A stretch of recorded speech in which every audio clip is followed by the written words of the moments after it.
con mis compañeras Patricia Pérez y Valentina Rengel, les traemos el tema de respiración celular, fermentación láctica y etanólica y células facultativas. Primeramente vamos a empezar hablando acerca de lo que es la respiración celular. Esta no es más que un proceso catabólico realizado por toda célula con la finalidad de liberar energía conocida como ATP, es decir, adenosintrifosfato. Esta energía se va a encontrar en los lípidos y proteínas que ingerimos, más sin embargo son los carbohidratos los que aportan una mayor energía, carbohidratos como la glucosa, siendo este el principal, y entonces es por medio de esta respiración celular que las enzimas que se encuentran dentro de la célula rompen esos enlaces químicos, en este caso de la glucosa, liberando su energía acumulada. Ahora bien, entrando bien al tema, para ello necesitaremos tener en cuenta dos conceptos muy importantes. La respiración celular se divide en dos, en una respiración anaeróbica y en una respiración aeróbica. La respiración anaeróbica esta va a ocurrir en el citoplasma y es sin la presencia de oxígeno, mientras que la respiración aeróbica ocurre en las mitocondrias y es con la presencia de oxígeno. Seguidamente vamos a tener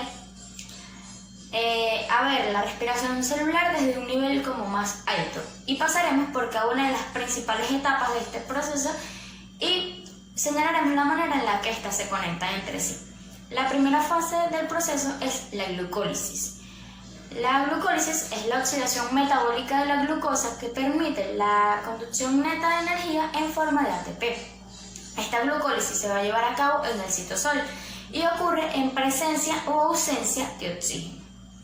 Esta va a iniciar con la molécula de la glucosa y después de reacciones enzimáticas vamos a obtener como un producto final dos moléculas de piruvato, 2 NADH y 2 ATP. Seguidamente vamos a tener el proceso de oxidación del piruvato y aquí cada piruvato de la glucólisis viaja hacia la matriz mitocondrial, que es el compartimiento más interno de la mitocondria, y ahí el piruvato se va a convertir en una molécula de 2 carbonos unida a una coenzima A, que es mejor conocida como acetil-CoA.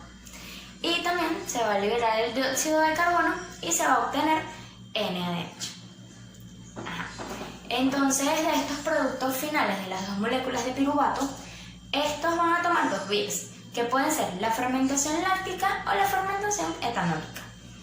Claramente, esto solo va a ocurrir en ausencia de oxígeno, pero cuando las condiciones presentan oxígeno, es decir, que hay respiración aeróbica, el ácido piruvato se va directamente a la mitocondria, donde va a iniciar una ruta metabólica, y aquí es donde le va a dar paso a la segunda fase, que es la respiración aeróbica.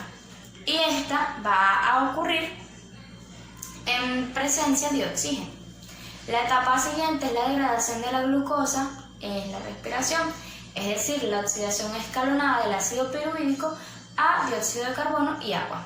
La respiración aeróbica se cumple en dos etapas, el ciclo de Krebs y el transporte de electrones y la fosforilación oxidativa. Estos dos últimos procesos transcurren acopladamente. Entonces vamos a tener lo que es el ciclo de Krebs. En este ciclo se da una sucesión de reacciones químicas donde es liberada esa energía almacenada a través de la oxidación del acetil-CoA derivado del carbohidratos, lípidos y proteínas, y en esta serie de reacciones se producen 36 ATP, 6 moléculas de agua y 6 moléculas de dióxido de carbono.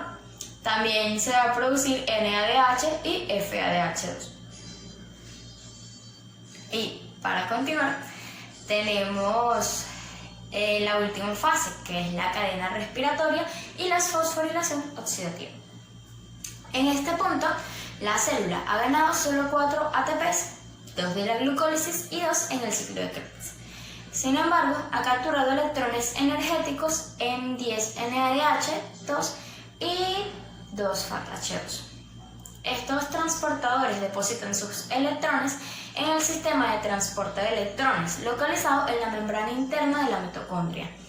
La cadena respiratoria está formada por una serie de transportadores de electrones situados en la cara interna de las crestas mitocondriales y que son capaces de transferir los electrones procedentes de la oxidación del sustrato hacia el oxígeno molecular, que se reducirá formándose agua.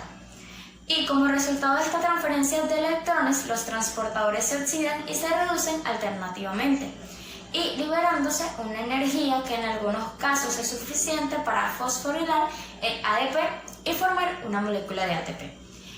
Y esto se trata de la fosforilación oxidativa, que permite ir almacenando en enlaces ricos de energía las moléculas de NH2, FADH2 y estas que se liberan en la glucólisis y en el ciclo de Krebs, y que será más tarde fácilmente utilizado.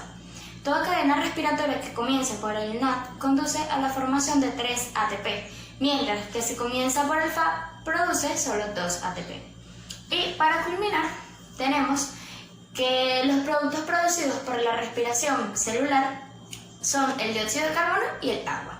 El dióxido de carbono es transportado desde la mitocondria fuera de la célula hacia los glóbulos rojos y de vuelta hacia los pulmones para ser exhalados. ATP es generado en este proceso y cuando una molécula de glucosa es desglosada puede ser convertida en un total neto de 36 a 38 ATP. Claramente esto solo sucede en presencia de oxígeno. Y la reacción química total para la respiración celular tiene una fórmula de la reacción química de respiración celular. Esta va a iniciar con glucosa más 6 moléculas de oxígeno y como producto final vamos a tener 6 moléculas de agua más 6 moléculas de dióxido de carbono más 38 moléculas de ATP. Y de estas 38 moléculas de ATP, 2 van a provenir de la glucólisis cuando esta es por fermentación y 36 van a provenir del ciclo de Krebs.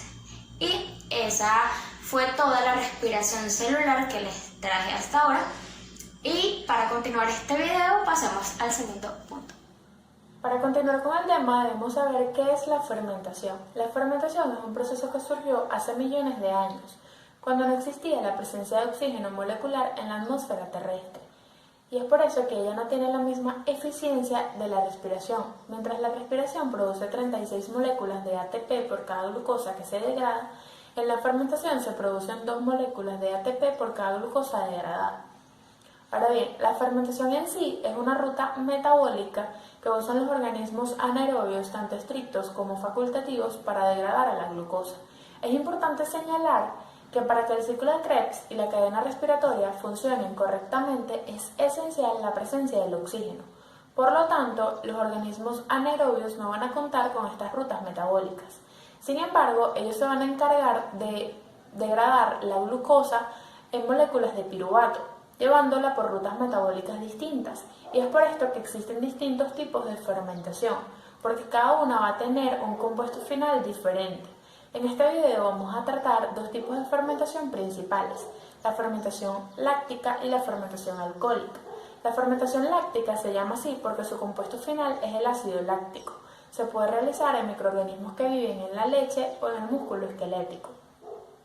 En este proceso la glucosa va a seguir las mismas rutas de la glucólisis para producir 2 moléculas de piruvato que van a ser reducidas en ácido láctico por la oxidación de una molécula de NADH, y la enzima que va a catalizar esta reacción es la deshidrogenasa láctica. En cuanto a la fermentación alcohólica, en este proceso la glucosa se va a degradar en 2 moléculas de etanol y 2 de dióxido de carbono. Para eso la hexosa es atacada por las enzimas de la glucólisis para producir 2 moléculas de piruvato que van a ser descarboxiladas por la enzima piruvato descarboxilasa para producir 2 moléculas de acetaldehído y 2 de dióxido de carbono. Finalmente va a intervenir la enzima de deshidrogenasa alcohólica, que va a convertir el acetaldehído en 2 moléculas de etanol. Y es por eso que el aceptor final de esta fermentación es el acetaldehído. En conclusión, los aceptores finales de la fermentación láctica son el piruvato y de la fermentación alcohólica es el acetaldehído. Y ambas son rutas metabólicas que van a usar los organismos anaerobios para degradar a la glucosa de forma parecida en lo que pasa a la glucólisis. Muy bien, ahora para finalizar hablaremos sobre lo que son las células facultativas. Las células facultativas son microorganismos, generalmente bacterias, que se desarrollan tanto en la presencia como en la ausencia de oxígeno. También pueden ser llamadas anaerobios facultativos y a veces aerobios facultativos. Por lo general, estas pueden desarrollar un metabolismo respiratorio utilizando el oxígeno presente y también el fermentativo en ausencia del oxígeno. Las bacterias anaerobias facultativas pueden obtener energía en ausencia del oxígeno sin este ser el oxígeno tóxico para ellas. Las proteobacterias, vamos a hablar un poco sobre lo que son las proteobacterias. Uno de los principales grupos de bacterias que incluyen una gran variedad de patógenos muy importantes, de los cuales vamos a mencionar lo que son la Escherichia, la Salmonella, el Vibrio, el Helicobacter, entre muchos otros más. Otros grupos de bacterias facultativas son de vida libre e incluyen muchas de las bacterias responsables para la fijación del nitrógeno. El grupo se establece principalmente en términos de secuencias de ARN. Muchas de las bacterias para desplazarse se mueven utilizando flagelos, pero otra gran parte de las bacterias lo hace mediante el desplazamiento al entrar en contacto con una superficie. Hablando sobre las bacterias aerobias facultativas, se encuentran ampliamente distribuidas en la naturaleza o las podemos encontrar en la flora intestinal humana. Estas pueden causar infecciones graves solo en huéspedes inmunocomprometidos o pacientes hospitalarios, esos que sufren de heridas graves o quemaduras, también de igual manera graves. También tenemos lo que son las células anaerobias facultativas, que estas se caracterizan por tener un metabolismo especial para desarrollar energía en ausencia del oxígeno a través de nutrientes carentes de oxígeno. También en algunas ocasiones lo hacen mediante reacciones químicas. Muy bien, algunas de las características que no debemos olvidar y representativas de las células facultativas son que estas pueden crecer en ausencia o en presencia del oxígeno, y también que el oxígeno no les es tóxico a las células anaerobias a la hora de obtener su energía. Muy bien, espero que este video haya sido de su utilidad y que toda la información dicha aquí sea de mayor provecho. Gracias.